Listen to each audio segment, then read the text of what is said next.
अभी तो देखा जा रहा है घोड़ासहन में चपाचप पानी थोड़ा सा बारिश हो रहा है तो पानी से जो है घोड़ासहन लग रहा है कि दहला जाए। देखिए, बारिश की जरूरत नहीं है घोड़ासहन को, ये दुर्भाग्यपूर्ण है। चपाचप नहीं, मलाई चप कहिए। और मेरे 2020 से लेके 2025 के हर भाषण में सुनिएगा, मैं हर बार कहता हूं कि मलाई चप बना दिया सड़कों को, है ना। तो ये दुर्भाग्यपूर्ण है कि 15 साल में एक सड़क तक नहीं सुधरी है, एक अस्पताल की व्यवस्था तक नहीं सुधरी है। उसी व्यवस्था को सुधारने के लिए मैंने नारा दिया, आपका समर्थन लाएगा परिवर्तन, बदलेगा ढाका तो बदलेगा बिहार। आप मुख्यमंत्री कौन बनेगा ये फैसला ढाका की जनता छोड़ दे। इस बार कौन सा जाति जीतेगा ये बात छोड़ दीजिए, कौन सा धर्म वाला जीतेगा ये छोड़ दीजिए।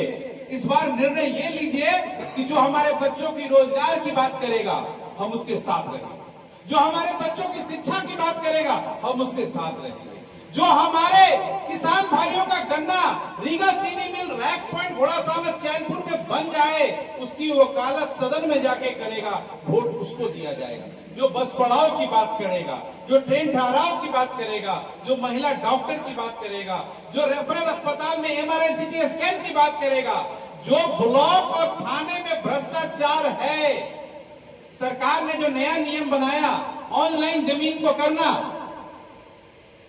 ये बिहार सरकार की दूसरी सबसे बड़ी भ्रष्टाचार की दुकान है। पहली भ्रष्टाचार की दुकान शराबबंदी है और दूसरी भ्रष्टाचार की दुकान ये जो ऑनलाइन सर्वे का नौटंकी किया जा रहा है, भाई भाई को लड़ाया जा रहा है और कर्जा काट के ब्लॉक में कर्मचारियों को देने का जो काम हो रहा है, इसके खिलाफ लड़ाई होनी चाहिए। क्यों नहीं कोई विधायक कोई MP बोल रहा है? बरवा कला का रजिस्टर 2 कहां है? कहां है रजिस्टर 2?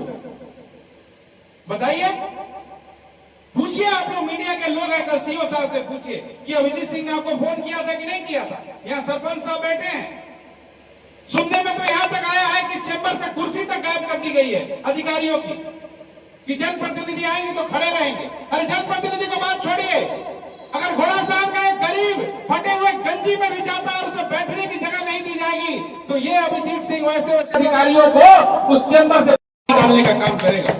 याद रखिएगा, अब दलाली से नहीं चलेगा। घोड़ासहन ढाका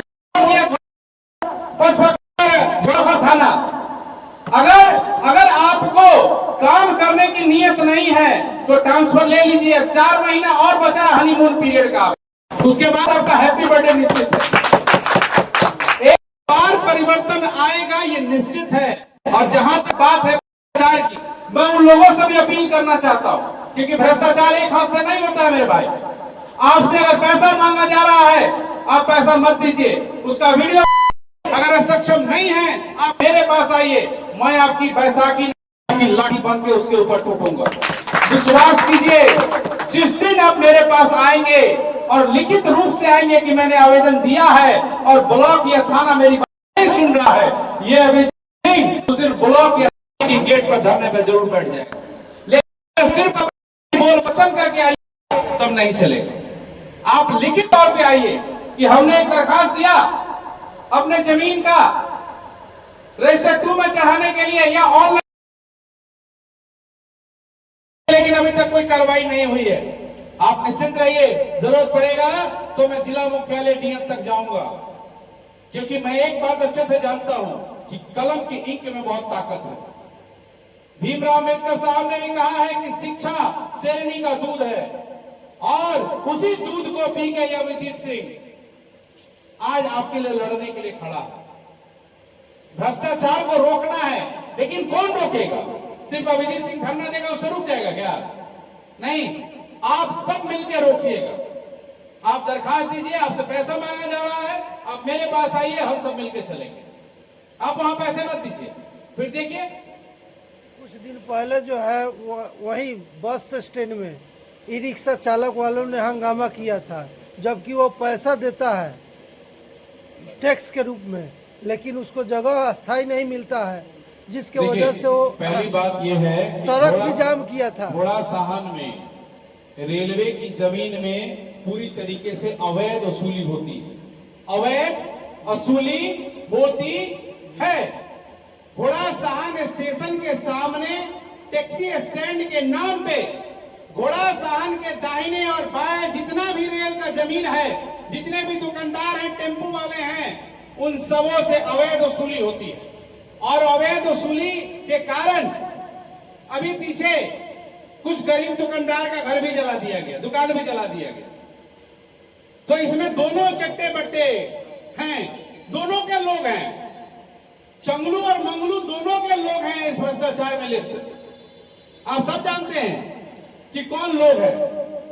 अरे एक तरकारी बेचने वाले से, जो टोकरी में तरकारी बेचता है, जो बाजार से कोई अगर कोई नहीं है, मैंने कोई अगर लौखान से आके तरकारी बेच रहा है, उससे भी आप 20 रुपया ले रहे हैं रेल की जमीन में।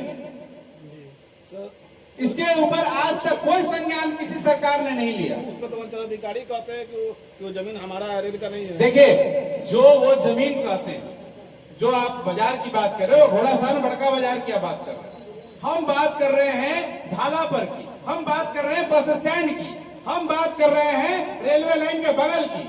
वो अगर उनका जमीन है तो वो सुनवाएं। आज तक डाक क्यों बंद है? एक नया प्रक्रिया शुरू कर दिया गया है, डाक को इतना बड़ा कर दो कि उसका डाक नहीं होगा। देखिए सरकार कैसे लोगों को बेवकूफ बनाती है और अधिकारी कैसे बेवकूफ बनाते हैं, थोड़ा समझ लीजिए। बाजार का डाक हुआ, चाहे भेलवा बाजार का डाक हुआ, उसको आप 40 लाख तक ले गए और कोई पैसा जमा नहीं हुआ। 2 बार डाक हुआ, तीसरा बार लिखा के चला गया कि सर डाक होता है लेकिन पैसा जमा नहीं होता है। तो अगली बार जो प्राइज मनी था वो 40 लाख हो गया, डाके नहीं हुआ और रोज तो है 2000 4000 असला रहा है। पता चल रहा है साल में जो 40 लाख का डाक होना चाहिए था, वो सरकार को रेवेन्यू 60,000 रुपया जा रहा है। तो सरकार को ये सोचना चाहिए और प्रतिनिधि जो यहाँ के हैं, इनको डीडीसी के साथ, डीएम के साथ बैठक करनी चाहिए थी। लेकिन हम कितना ट्यूशन पढ़ाए भैया, जितना पढ़ाते हैं उतना विद्यार्थी के जैसा वो सीखते हैं, 2-4 सब सीखे हैं। इस संबंध में तो अंचलाधिकारी से भी बात हुई थी, तो